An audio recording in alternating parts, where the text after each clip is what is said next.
Hello, everyone, and welcome back to the Mary and Martha podcast. We are joined here today by Tasoni Cristein. Hi, how are you? Good, how are you? Good. Thank you so much for being here. It's my pleasure and my blessing. Thank you. Go ahead and introduce yourself for us, please. Okay, my name is Cristein, and I am married to Abuna Jacob, and we serve in St. Philopateer, Dallas, Texas. We have two wonderful boys, Luke and David, ages 19 and 15 when this airs. And yeah, that's pretty much it. Very nice. And how long has Abuna been a priest? Abuna will have been a priest for 4 years now. Thank God. Oh, wow. Yeah, time flies when you're having fun. And do you have a specific role or service that you do? In the past 4 years, I had the blessing of serving high school for the first 3 years, and that was a huge blessing. I loved serving high school. And then this year, they moved me to college. And college graduates and young professionals, actually. Nice. And that also has been quite the blessing. That is a blessing. Yes. Very nice. And growing up, did you have any services that you participated in?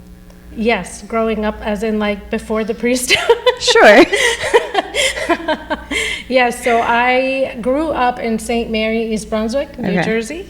And since we immigrated to America when I was like 4 years old, and I was there pretty much my whole life. And when I came to service age, I got the blessing of serving 4th and 5th grade girls for a number of years. I served high school as well for a number of years. 8th grade for like maybe 2 years. Anyone who serves middle school has a special crown waiting for them in heaven. We all get a crown, but the middle school servants, you guys get a really God special bless crown. Yes. So yes, I've served them all except for the really little ones. Very nice. Yes, they're angels. They are. As one of our pre-servants who's doing rotations recently came up to me because they put her in her first rotation in pre-K, and I was like, how'd it go? And she was like, they have really sticky hands. It's like, maybe that's why God didn't put me there. Yes. That's hilarious. So yes, so I've served across a lot of the Sunday school years, yeah. Very nice. And how did you and Abuna meet? At church. So Abuna is actually 7 years older than me. Okay. And he served most of my cousins and my younger sister hymns in Brunswick back then. So that's how we met at church in the service. But because he was 7 years older than me, I never really looked at him that way. And I've learned after, like he graduated and everything, and I was nearly graduating college, he approached me, and I was like, wait, what, me? Yes. But yeah. Very nice. And how was the transition moving from East Brunswick, coming to the Southern Diocese and being called for the priesthood? How was that experience for you? It's been quite a blessing. I really love our church, St. Philopateer, because it brought me back to St. Mary in like the 1990s, like when I was growing up. I feel like I'm living those glory years all over again, but maybe from, like a parent's perspective. Yeah. And those were wonderful years in the 1990s. Anyone who grew up in Brunswick will tell you that. They were the best years under Shoy, and now I get to live them again with our youth. So makes me feel young. Yeah. Yes. You are young. That's beautiful. And how did the family dynamic change when Abuna was called to priesthood, if at all? Okay. To be honest, I feel like God was preparing us for this life in a way, because in New Jersey, Abuna was a physical therapist, and we owned our own practice. Nice. So when you own, it's a lot of work and a lot of hours. So if anything, we see him more now than we did, when he owned the practice. So it's been good. And thankfully, under Sayyidina's guidance and care and love for his priest and their families, he makes sure there's a good balance, and he encourages the priests to, create that balance for their families. So very nice. Yeah, I'm very, very grateful for him. Thank God. Okay. And tell us a little bit more about your church, St. Philopateer. What are some of the different services or ministries that this church has? Okay. Our church is a wonderful church filled with big, loving hearts that are always ready to step up and help when you need them. To some of our services, we have Sunday school. Right now it's summer, so we also have Maharagan, nice. And VBS is coming up in a week, and I'm seeing all the messages being sent and everyone getting ready to help decorate the church. And we have choir for all the ages, and we have a group of lovely students who put together like plays and gather our youth together.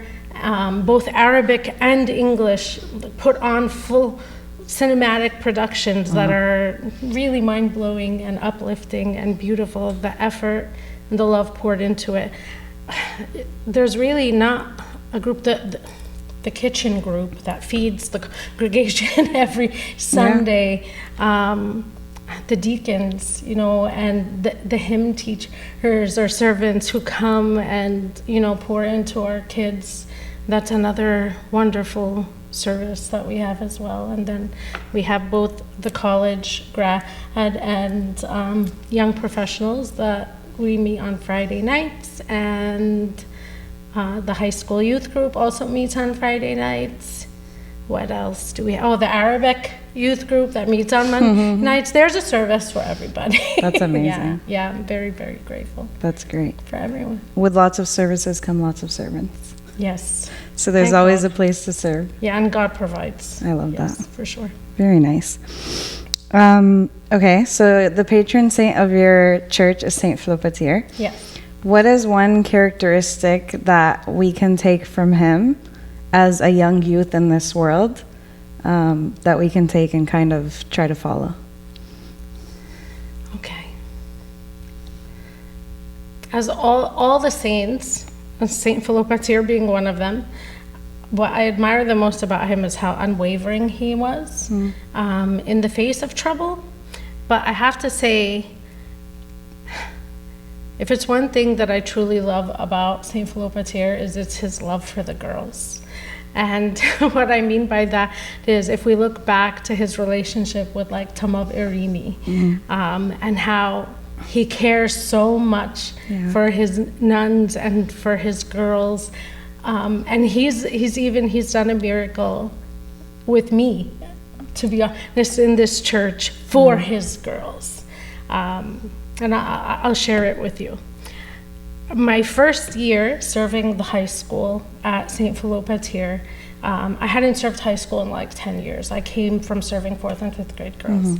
And that year I'd been to the convent twice. Okay. And God had like put it in my heart, take these girls to the convent. And I had a wonderful servant at a church who was also encouraging me and saying, and she hadn't been to the convent yet, even though she's lived in her whole life, and she's like, I want to go, I'm ready to help you plan if you need it. So God provides, and we live in Dallas, so it's quite a distance, right? And I'd never planned a trip like that before, especially with airfare and 4 days and high school age girls. And I thought it was way above my head. So I kind of tried to shelf it, but God kept saying no, no, no. And I remember going to the Abbey and sitting with one of the monks, one of my dear, dear monks there. And he said to me, he referenced St. Mary in the Wedding of Cana. He said, whatever he says to, do it. Don't overthink. Just do it. He goes before you. He's going to do everything for you. Just do it. Yeah. So I went home and I talked to Abu Nabulis, who's our senior priest at our church. And Abu Nabulis looked at me and he was like, how many people do you want to take? Da, da, da. And he was like, okay, how much are you going to charge? Because it's airfare, right? And maybe some people won't be able to afford. And he's so generous. He was like, maybe the church can help if they can. Because my goal was, it's my first time, let's plan for the first 24 girls to sign up. And Abuna was like, maybe open it to the middle school girls too, so you could reach that number. I remember. And I was like, okay. So now it's middle school and high school. First 24 girls to sign up. We'll do it. So I was like, okay. Well, we opened the registration and it was filled within like 5 hours, something like that. Yeah. No, it was like we opened the registration at 7 p.m. and it was fully booked by the morning. Like it was, and we had a wait list of 7 girls that wanted to come. But then now here comes the miracles. When I had the servants over and we're looking for airfare to try and keep this affordable, right? Flying from Dallas. And we're all praying like St. Philopateer, St. Mary, St. Damiana. Your girls want to go to the convent. It's apparent. We have a wait list. Don't let it be canceled because we can't afford it. Yeah. And we opened up our laptops and we went onto the website and we were able to find round trip tickets for like $69 a piece. Wow. Yes. And we were all sitting there like looking at the icon Philopateer in my house, St. Mary, going, an Uber from my house to the airport costs more. No, costs more. Not a round trip ticket from Dallas to Atlanta. Wow. And literally everything, like St. Philopateer and St. Damian and St. Mary, they really lay down everything for us. Yeah. And just planning this was exactly almost what I needed early on in this service. God was showing me, like, you're not doing anything. I got all of this. I'm going before you. Yeah. I just need you to, like, set it in motion. Wow. So to answer your question, going back to it, St. Philopateer's love for his girls. A lot of times, our girls tend to be kind of forgotten and under the rug, and they shouldn't be just because they're not deacons or whatever. They're going to be the mothers of those future deacons. Yeah. So he takes care of them, and I want girls to know that even though he's a boy or he's a man, he was some of Irene's Shafia. And he will also be your intercessor if you ask him to be. That's beautiful. That's so. Very nice. I love that. Okay, we're going to go back to you being a priest wife for a second. What do you think has been the most rewarding part of this position that you have been put in? Well, it's only been 4 years for me. Mm-hmm. But if I'm going to look back at the last 4 years, it's definitely going to be watching the youth grow. Yeah. So that first set of youth that I met that first month, they're now in college with me. Nice. And I have to say, watching their growth has been the most rewarding part. Because now they're servants, and hearing them talk about the service, it's gonna. I love that. That's very nice. It is a blessing. It is a blessing to see them. Yes. And to see the work that not only Abuna but all the servants have done with that these God kids. Does and that God, kids, of course, yes. Of course. Very nice.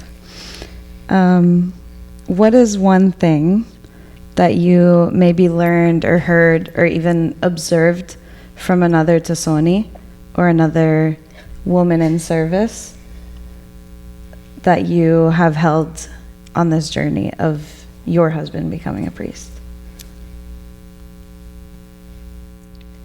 I'm going to say 2 things. Okay. Maybe. Okay. My mind keeps going back to my first Tasoni, which her name is Sonia, and I'm sure maybe she'll watch this.